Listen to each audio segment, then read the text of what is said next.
Welcome to the GTN Show! Welcome! On the show this week, a new marathon world record. Oh yeah, we look ahead to 2 massive weekends of exciting racing. And we have a new YouTube membership for GTN.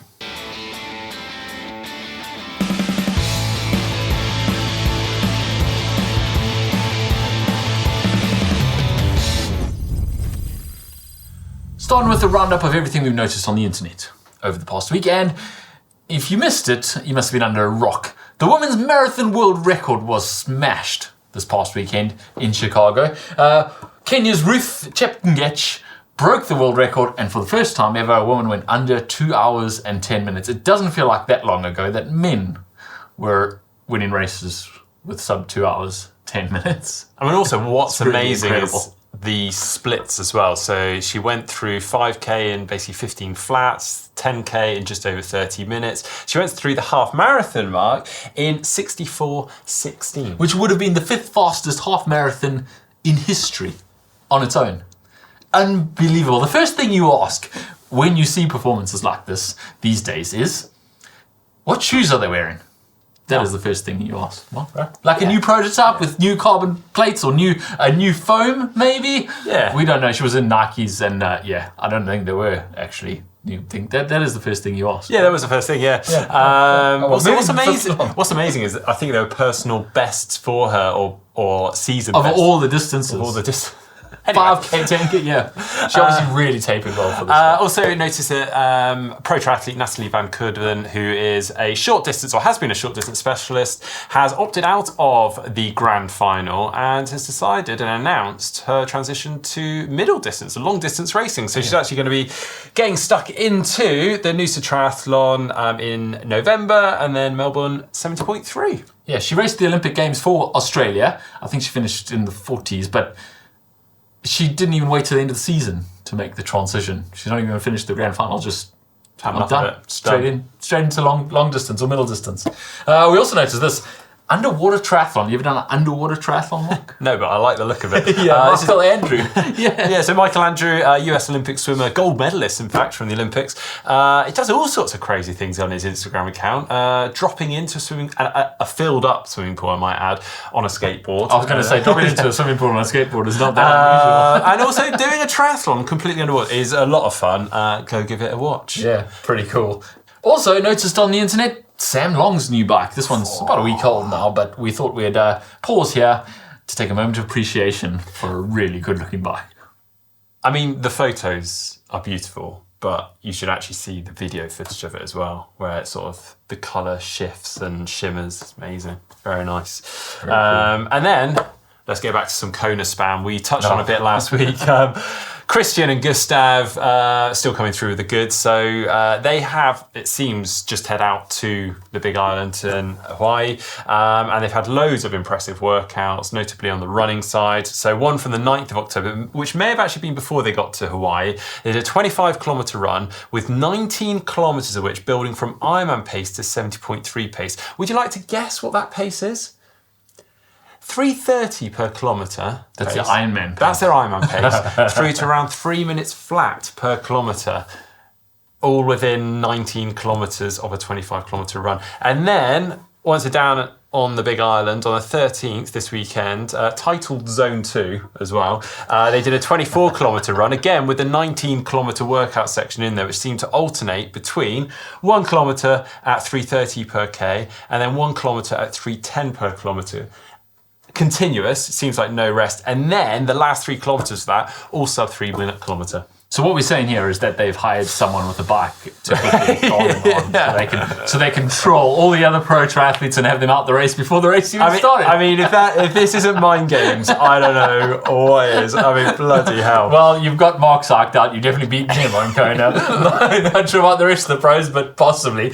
Speaking of the rest of the pros, Dave McNamee's out there. He's done his Kona diaries. Not quite like Lionel Sanders' Kona diaries, where it's a 15-minute vlog every day. He's just written, did my first trip to Harvey, pushed an extra 20 watts when I spotted Lionel, Queen K running, tick, wind turtle spotting, tick, 19 days to go.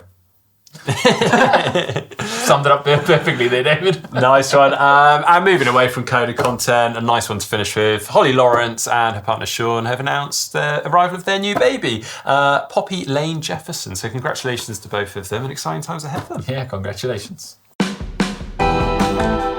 Quintana Roo have announced that they're going to be the official bike partner of the 2024 VinFast IRONMAN World Championships Kona. I have to say Kona there because they weren't the official bike partner of the Nice IRONMAN World Championships a month ago, but they are the official bike partner of the IRONMAN World Championships in Kona, and it's quite a cool partnership of two iconic brands because Quintana Roo has been around for years and years. I think 1989 they got their start, and they've been making bikes pretty much ever since. And obviously Kona Ironman started 1978. So yeah, they've both been around forever, and now they've partnered up together to bring you the bike course at the Ironman World Champs this weekend. That's very cool. I mean, they're kind of like the OG triathlon brand, aren't they? And kind of probably inspired by Kona. So yeah, pretty cool partnership. Yeah.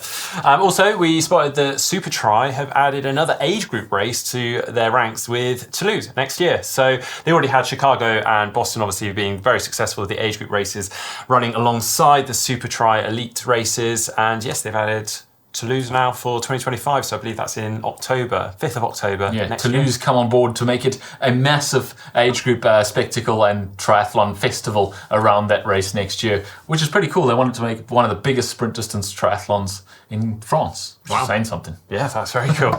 And also exciting, we have the On giveaway winners to announce. We have 3 pairs of On Cloudboom Echo 3 shoes to give away, and we have our 3 lucky winners. So we have Brad Smith, Michal Emilian, and Luther Jim. Congratulations, all 3 of you. Your shoes will be on their way to you soon. A couple of weeks ago, we mentioned YouTube memberships, and we're excited to officially launch that. As you may know, earlier this year, we became an independent company again, and so we rely on your support to keep making the awesome triathlon content that we have been making. Yep, so you can now support us through 2 tiers of membership. Our first one, the Sprint membership, where you will get a loyalty badge next to your name. So when you comment under a GTN video, everyone will know you're awesome because you support us. And the longer you stay with us, you'll basically work your way through these loyalty badges, starting at Superfan through to GTN Legend. And not only that, you also get some custom GTN emojis that you can use in the comment section and live chat, which we've got around us. And don't forget, you also get some discounts on our GTN merch. But if you want to take it up a level, you can go for the Iron membership, which gives you exclusive access to member-only polls, priority reply to comments, and if you stick with us for 12 months, you get a custom GTN bottle. Oh yeah, well, first off, thank you all for your support today. We wouldn't be here without you guys and with all that support over the years. But if you would like to support us further, then you know what to do. Head on over to the GTN page and hit that join button. Yeah, and while we got you, you may have noticed Mark and I are rocking our awesome Nice t-shirts. These were obviously custom made for the Ironman World Champs in Nice, and we have some Kona ones that should be dropping in the store any day now. Yeah, and you can use that discount if you become a member. Fancy that. And also, James will be wearing it out on the Big Island in a week's time. So we expect sales to rocket from there on when they see you strolling around in it. Yeah. Sweating your tits off. Now for What the Tech, and Zwift has announced a major update to its platform, the Zwift Racing Score. Now, if you're familiar with Zwift, previously, if you wanted to go and race a race, you just went to that race and chose A, B, C, D, or E for everyone. And you could race in that category. And obviously, if you were in A, you were racing against the racing snakes, even if you probably had no business being there. Now, you're going to get a Zwift Racing Score, somewhere between 0 and 1,000. And the races you are allowed to enter will be based on your race score. Now, your race score will initially be based on your historical power data, so it'll go through the last 90 days of your work on Zwift and see your best 30 seconds power numbers, your best 10-minute power numbers, and also your weight and your age. And it'll seed you and give you a seeding, and then it'll put you in races with those. And if you perform well, you'll move up the ranking into the higher ranked races. And if you don't perform well, or if you haven't performed for 90 days, your score will kind of degrade and you will slowly slip down the rankings. So you have to race often, and you're going to get more and more points, and you're going to move up and up. So you won't just be able to get anyone into the top ranked seeds. So basically you're saying we've got quite a big hill to climb. Considering you and I haven't raced on Zwift for a while now, we will be starting But I know how to create my training plan now. It's all focused around 30-second power and 10-minute power. Yeah. That's it. Just That's all nail I those. focus on. Exactly. But of course, you might have some shortcomings when it comes to the actual race. If you do that, it's true, Mark. Yeah, it's already active on Zwift, and obviously it also does take into account the actual strength of the field in the races that you're doing. So if you race in a really strong race with lots and lots of top races, and you do well, you'll get more points than if you race in at 5 o'clock in the morning against 3 men and a dog in Zwift. So yeah, pick your races. Pretty cool. Now for race news, some racing from the weekend, the results from that, but also looking ahead to some very exciting racing to come over the next couple of weeks. So first off, IRONMAN Malaysia this weekend. In the women's race, it was won by Regan Hollyoak, ahead of Katie Raymond and Federica De Nicola in third. On the men's side, it was Fernando Toldi took the win ahead of Tim Van Berkel and Andy Dreitz in third. And that's it for the racing from past weekend, but the next 2 weekends are big. First, we have WTCS Grand Final. Then we have the T100 in Las Vegas, followed the following weekend by Kona, where I'm going on Friday. Cool. But first, the World Triathlon Series Grand Final, where Cassandra Brigand is going for the double. That is the Olympic gold and World Triathlon Championship Series win in the same year, which has only happened once before, and that was Flora Duffy who did it. And the last year, Cassandra Brigand was also in the lead going into the Grand Final, but she didn't have a very good run in that Grand Final, and Beth Potter outran her by about 30 seconds and took the win and took the series title. This time, is it going to repeat itself? Or? Well, she's got her work cut out because there's actually only 312 points that separate first and fourth place. Yeah, it's really close. Beth Potter could take the win and obviously would beat her, although I do feel like Cassandra Brigand is in really good form. And I can't really see. I mean, she did fairly well in the Supertri, but then was disqualified out of it. In third on the points is Lisa Turch from Germany, only 25 years old. She would have to win and Brigand finish third or lower for her to take the title, but that's not impossible. And then, of course, there's Emma Lombardi from France in fourth. She would need to win and have Cassandra Brigand finish fourth or lower for her to take the title. But anything could happen in Olympic distance, and all of those things are actually quite possible. Yeah, and then we also have just generally the grand final title to contend with. And actually, there's a lot of other women like Georgia Taylor-Brown, Jeanne Lahaye, various other athletes that really could contend for that win or podium position and really mix things up. Should be exciting racing. The series and world title takes home $70,000, so a lot on the line, and the runner-up takes $40,000. The race for the women happens on the 19th of October at 3:35 local time in Torremolinos. Yeah, and then on the men's race, well, it's kind of Alex Yee's to lose, really. Yeah, he's had a perfect season. He has a perfect 3,000 points, which is the max he could have scored at this point going into the grand final. And to be quite honest, he has to finish sixth or lower for anyone to beat him. Yeah. Like if he finishes in the top six, no one can beat him no matter where they finish. He's got a 425 point advantage over the next competitor. So yeah. And the men go off at 5 o'clock on the 20th of October. Yeah, and then also we have a whole bunch of other age group racing happening, well, starting this week and leading in through to the weekend. In fact, my dad is racing on Saturday in the age group standard distance race. It's all live on Triathlon Live. There's also under 23 world champs where those titles are going to be given away, and you can see the next generation and maybe pick your future Olympic gold medalist from those fields. Men's and women's on Thursday, women at 9 a.m, men and midday on Thursday, European time. And then the other big race happening this weekend is the T100, stepping up a distance to the middle distance, 100 kilometers. And that happens in Las Vegas, Lake Las Vegas, actually Henderson, which is next to Las Vegas, but it's called T100 Las Vegas. It all kicks off Saturday, 19th of October. The women start at 8 a.m, which is 5 p.m. European time, 4 p.m. UK time. And then the men start the same day at 2 p.m, which is 10 p.m. UK time, 11 p.m. European time, which is significant. Because at 8 a.m. in Vegas, it's about 16 degrees at this time of year.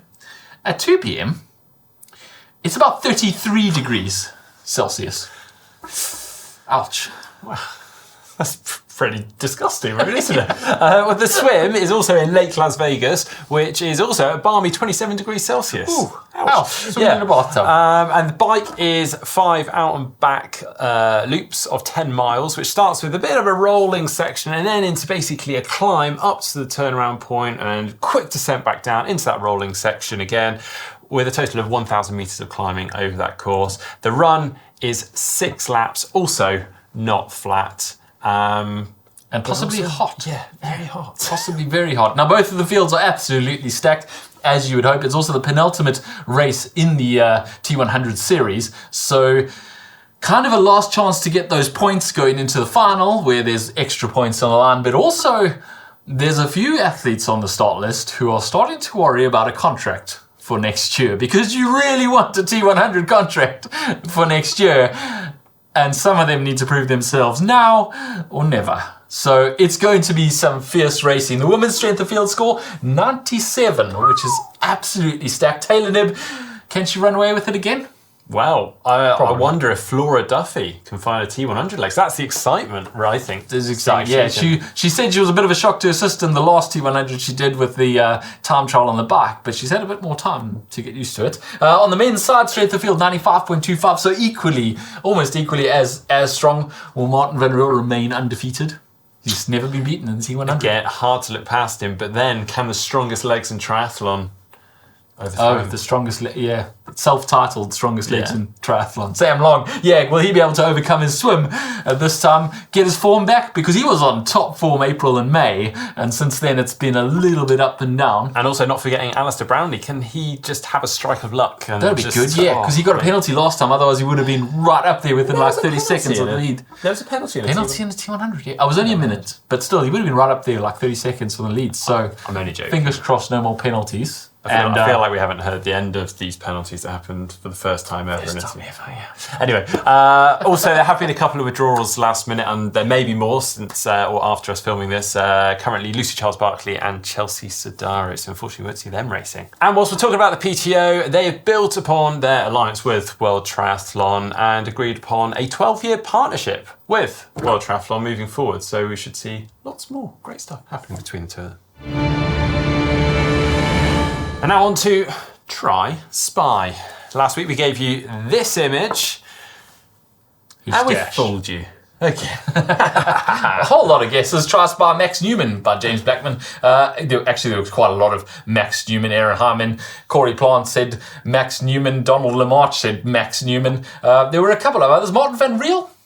Ben Canute as well was another one. Wasn't Ben Canute. Quite a few Ben Canute. Josh Amberger, Max Stapley with the goatee, and another Martin van Riel in Ibiza. Well, the correct answer, as Mikkel Ninneman has said, Matt Hauser's Cheeky Tash, and a few others have also said Matt Hauser. Yeah, Pizza Man said, too easy, Matty Hauser, I can spot an Aussie mo from a mile away. Well done to you guys. This week, we have got this image for you. Who's that? Do your best.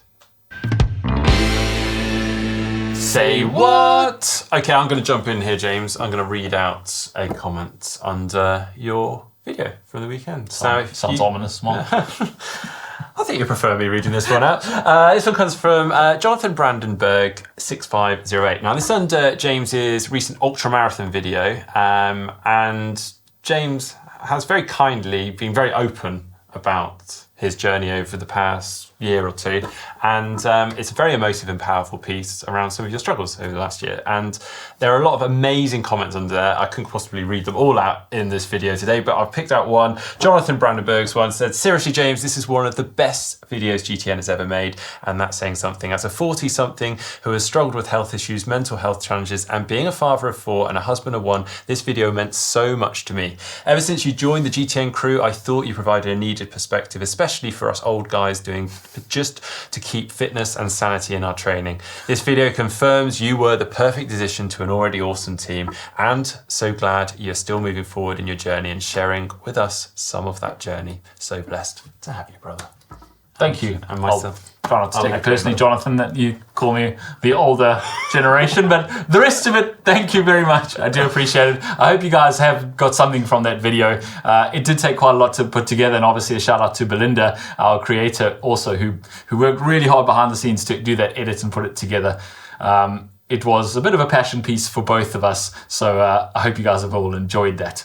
Looking ahead to what's coming up on this channel this weekend, we made a heat protocol video where we actually give you all the secrets you need to know if you've got a hot race coming up on how to actually get ready for that hot race. Not just like go and sweat on a turbo, but actually a program you can follow for 4 to 6 weeks leading up to your race so that you don't die in the heat. And you're going to watch that now. Yeah, and also don't forget, James is heading out to Kona this weekend. Yeah, Pretty excited about that. And he has actually a preview video coming for the IRONMAN World Championships, which will be coming on Sunday, so make sure you check that out, and all the excitement heading into the World Champs.